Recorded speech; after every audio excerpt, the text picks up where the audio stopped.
আসসালামু আলাইকুম, আমি সাইদ আব্দুল্লাহ। আজকে এইচএসসি আইসিটির তৃতীয় অধ্যায়ের হাফ হেডার এবং ফুল হেডার সম্পর্কিত একটি গুরুত্বপূর্ণ বিষয় তোমাদের সাথে আলোচনা করব। আজকের আলোচ্য মূল বিষয়টি হচ্ছে কিভাবে হাফ হেডারের সাহায্যে একটি ফুল হেডার তৈরি করব। তো লক্ষ্য করি, হাফ হেডার এবং ফুল হেডার আমরা আগের ক্লাসগুলোতে দেখেছি। হাফ হেডারের দুটি সমীকরণ, অর্থাৎ সাম এবং ক্যারি, এবং সেই সমীকরণ দুটি থেকে এরকম চিত্রটি পেয়েছি। এটা একটা এক্সর গেট, মনে করি এ এবং বি দুটি ইনপুট, এবং এটি হচ্ছে সাম।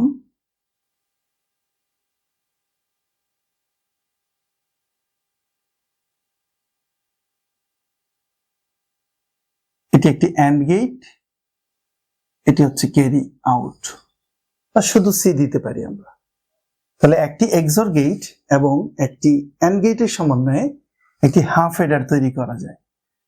ব্লক ডায়াগ্রামে আমরা দেখেছি হাফ হেডারে দুটি ইনপুট, দুটি আউটপুট, এই হচ্ছে হাফ হেডার।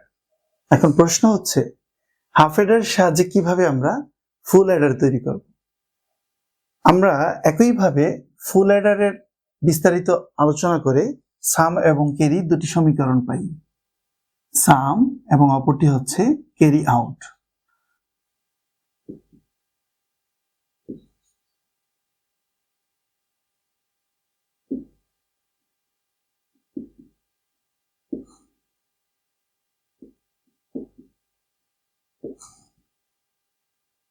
এ বি উপর নট, এ এবং সি এর উপরে নট, বি এবং সি এর উপরে নট। ক্যারি আউট সমীকরণটি একই রকম, এরকম চারটি সেকশন, তবে সামের মধ্যে দুটি করে নট, ক্যারিতে একটি করে নট। কিভাবে আমরা লিখে নিচ্ছি,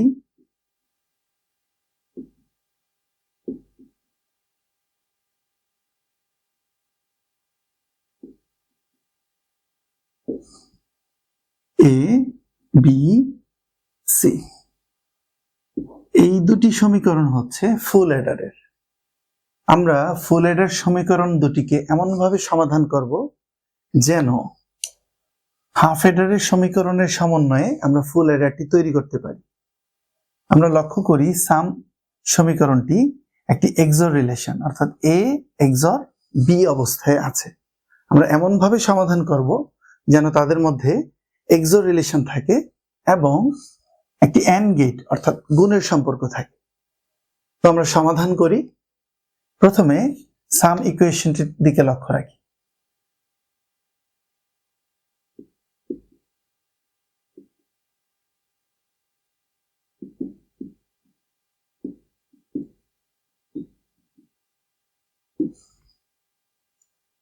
এ B, A C, B C.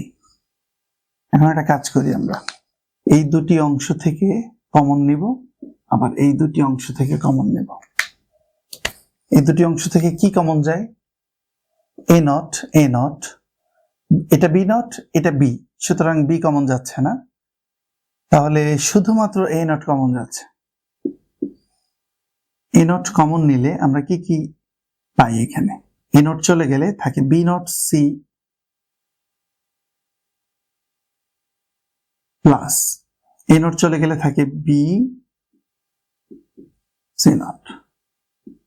আবার এদিক থেকে কমন কি যায়? এ কমন যায়। হ্যাঁ, এক্ষেত্রে শুধু এ কমন যায়, B not C not B C. এখন এটা একটা সূত্রের মধ্যে পড়ে। আমরা জানি A not B plus A B not সমান সমান এ এক্স অর বি। তাহলে এই সম্পর্কটি হচ্ছে এ এবং বি এর মধ্যে, আর এই সম্পর্কটি হচ্ছে বি এবং সি এর মধ্যে।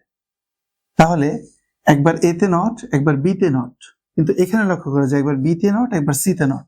তাহলে আমরা এই আলোকে বলতে পারি বি এক্স অর সি। তাহলে A not B XOR C.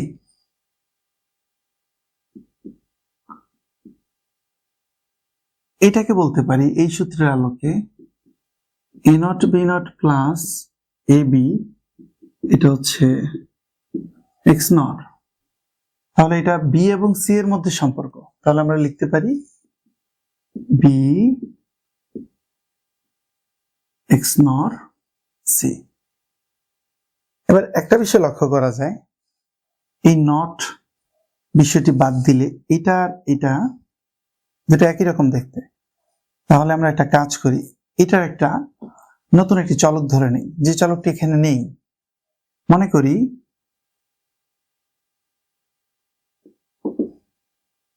B XOR C, এই অংশটা সমান সমান আমরা ধরে নিলাম এক্স। তাহলে এখানে আমরা কি পাই? এ নট, এই অংশটাকে আমরা এক্স ধরেছি, এ, এই ভিতরের অংশটা যদি এক্স হয় তাহলে এটার উপর একটা নট ছিল, তাহলে নট দিয়ে দিলাম। লক্ষ্য করো এই সূত্রটির ন্যায় এখানে এ এবং বি এর মধ্যে সম্পর্ক, অর্থাৎ এ XOR বি। একই রকম এখানে এ এবং এক্স এর মধ্যে সম্পর্ক। তাহলে আমরা কি বলতে পারি? এ এক্সক্লুসিভ অর এক্স।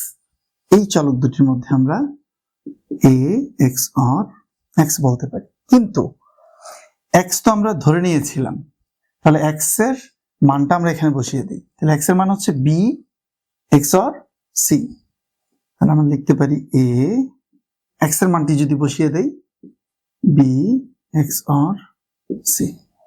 তাহলে লক্ষ্য করো সাম সমীকরণটি সমাধান করলে বা সিম্পলিফিকেশন বা সরল করলে এ, বি এবং সি এর মধ্যে একটি এক্সো রিলেশন তৈরি হয়। এ XOR বি XOR সি। এই সমীকরণটি আমরা রেখে দিলাম, সামের সমাধান করলাম।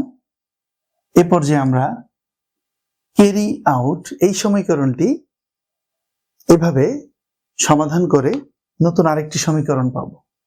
তাহলে সাম পেয়ে গেলাম, এখন আমাদের ক্যারি সমাধান করার পালা। এই অংশটি মুছে আমি তোমাদের সাথে ক্যারির সমীকরণটি সমাধান করব। ক্যারি সমীকরণটি হচ্ছে A not B C, A B not C, A B C not, A B C. Sum ইকুয়েশনের মতো এখানেও আমরা এই অংশ এবং এই অংশ থেকে কমন নিতে পারি। কি কমন যায় লক্ষ্য করো, এ নট কমন যাচ্ছে না, বি কমন যাচ্ছে না, শুধুমাত্র এই সি কমন যায়। তাহলে কি থাকে? A not B plus A B not. এখানে কি কমন যায়? এখানে কমন যাচ্ছে এ এবং বি, এ বি। তাহলে কি থাকে? C not plus C.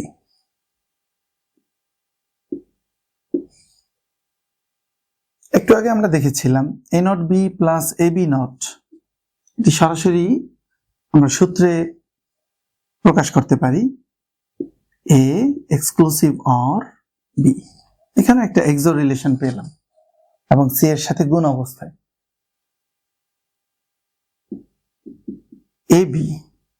A B এবং তার সাথে যদি 1 গুণ অবস্থায় থাকে তাহলে এ বি থাকবে।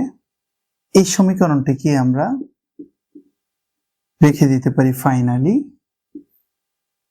তাহলে আমরা কিছুক্ষণ আগে যে সমাধানটি করলাম, সাম সমান সমান এটা পেয়েছি এবং ক্যারি সমান সমান এটা পেলাম।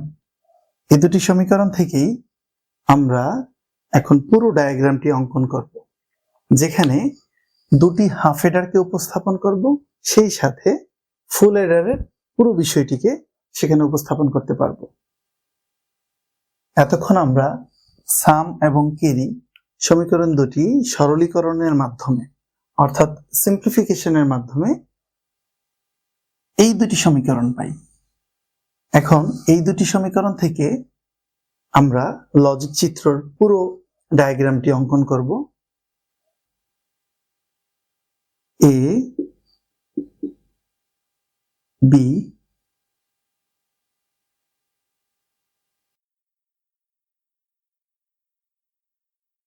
এটা একটা এক্সর গেট, তার সাথে যদি একটা অ্যান্ড গেট নেই তাহলে এটি একটি হাফ এডার হবে।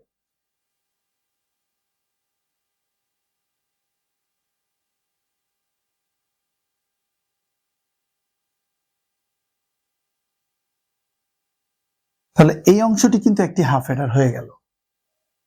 এখানে কি ধরনের আউটপুট পাচ্ছি আমরা? এ এক্স অর বি। এবং এখানে কি ধরনের আউটপুট পাচ্ছি? এ এবং হচ্ছে বি। তাহলে কোন অংশটি পেলাম? আমরা যে দুটি সমীকরণ থেকে এখন চিত্র অঙ্কন করছি, এ এক্সর বি, এই অংশটি হয়ে গেল, এই অংশটি হয়ে গেল, এই অংশটি হয়ে গেল। তাহলে বাকি আছে সি। এ বি আমরা নিয়েছি, কিন্তু সি বাকি থাকে। আমি যদি এখানে একটি সি নিয়ে নেই, ক্যারি ইন, তাহলে এর আউটপুট হচ্ছে এ এক্স অর বি, বাকি আছে সি। তাহলে সি এর সাথে আমি যদি এ এক্স অর বি কে একসাথে করি, একটি এক্সর গেট করি, তাহলে কিন্তু আরেকটি হাফ এডারের এক্সরের অংশটি হয়ে যাবে। তো আমরা এখানে একটি এক্সর গেট তৈরি করে ফেললাম। এতে কি হলো? এ বি এবং সি তিনটি চলকের এক্সর পেয়ে গেলাম। A XOR B XOR C. এই অংশ পুরোটি হয়ে গেল। দ্যাট মিনস সামের পুরো সমীকরণটি আমরা এখানে অঙ্কন করে ফেলেছি। তাহলে এটা কি আমরা সাম বলতে পারি। এই হাফ এডারে একটি এক্সর এবং একটি অ্যান্ড গেট লক্ষ্য করা যাচ্ছে, কিন্তু এখানে একটি এক্সর গেট, এর সাথে যদি আমরা একটি অ্যান্ড গেট নিয়ে নেই তাহলে এটি একটি হাফ এডার, এখানেও একটি হাফ এডার দেখা যাবে। এখান থেকে আমরা একটি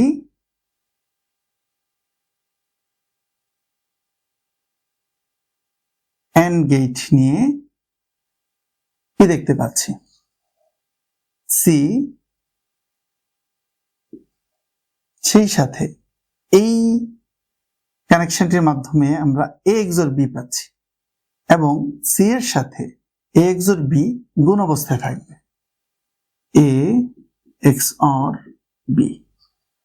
তাহলে লক্ষ্য করা যায় সমীকরণের এই পুরো অংশটি এটাতে পেয়ে যাচ্ছি। শুধু বাকি থাকে এই অংশ এই অংশের যোগফল। তাহলে এ বি অংশটি এখানে তৈরি করা আছে এবং এই অংশটি এখানে তৈরি করা আছে। এই দুটির মধ্যে যদি আমরা যোগের একটি গেট অর্থাৎ একটি অর গেট যুক্ত করতে পারি তাহলে কিন্তু এটি একটি পুরো ফুল এডার তৈরি হয়ে যাচ্ছে।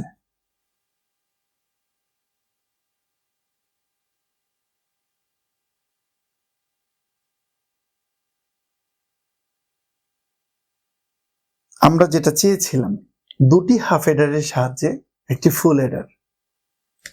লক্ষ্য করো, একটি এক্সর গেট এবং একটি অ্যান্ড গেট মিলে একটি হাফ এডার, যেখানে দুটি ইনপুট দুটি আউটপুট, এটি একটি হাফ এডার। তাহলে এর নাম দিতে পারি হাফ এডার 1। আরেকটি হাফ এডার একই রকম, একটি এক্সর গেট একটি অ্যান্ড গেট, যেটি হচ্ছে এখানে আমরা উপস্থাপন করি। এর নাম হচ্ছে হাফ এডার 2, হাফ এডার 1, হাফ এডার 2। এবং পুরোটাকে যদি আমরা একটি ডায়াগ্রামে দেখাই,